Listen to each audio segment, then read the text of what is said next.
Hey guys, Jay here with Word of Advice TV, and today I have a small word of advice for anybody that uses a drill or a screw gun.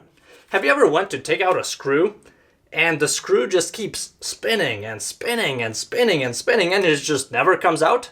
Or if you're a technician, maybe you come out to an air conditioner and half of the screws on there are like that. They're just kind of dangling out there and you end up having to pry each one of them out.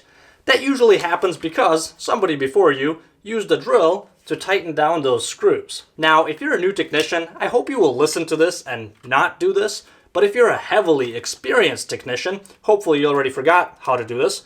But it would be great if you could visit the comment section after this video and share your opinions and frustrations about this topic right here. So most of the time, if you come to a screw hole that's been stripped out like that, usually that's because somebody before you used a drill with the torque settings set way too high, and then they just went to town on that screw and stripped out that screw hole. So my advice for anybody that wields a drill or a screw gun on a regular basis is to keep your torque setting set lower, like on a 4 or 5 or 6 by default. So that's where it's always at, unless you do need some more torque, like you're drilling through something, then you can turn up the torque, to like the drill setting or 15. But other than that, you really don't need the torque set really high. For most applications, having it set to like a 6 is more than enough to put screws in or take screws out. There's no need to go a lot higher. I'm sure that most of us have made that mistake at least once where we stripped out a screw hole.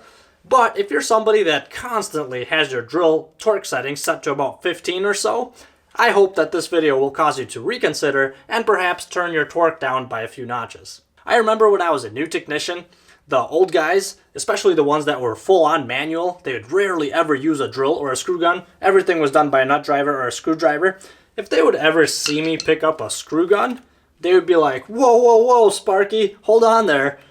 Make sure that you turn down that torque way down, like a 2. 2 is as high as you can go. At most, a 3. No higher than that. Because they were tired of going after the new guys and finding all these stripped out screw holes. And by the way, if you're familiar with screw gun terminology or drill terminology, I was always curious, what is the proper name of this little strip right here with all the numbers on it?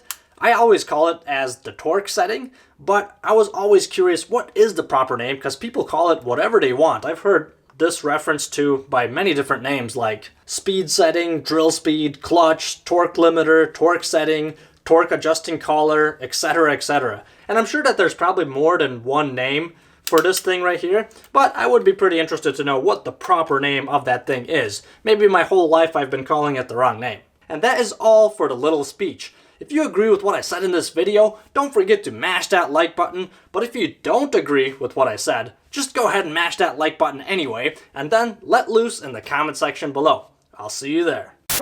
And if you're still here and not in the comment section below, let me leave you with a tip that you may or may not know, but if you don't know it, it may just save your day one of these days.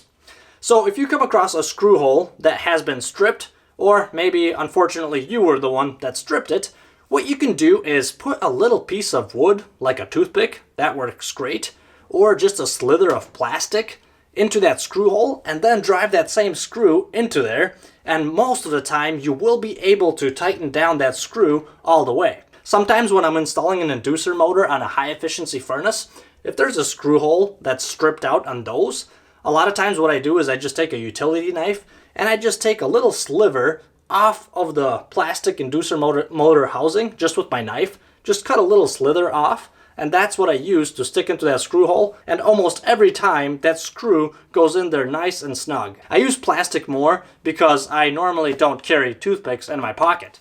But of course, if you have a slightly bigger screw, a slightly bigger size screw, then that would work just as well too. And if you're still here listening to me, then let me leave you with a little joke. What is an electrician's favorite candy?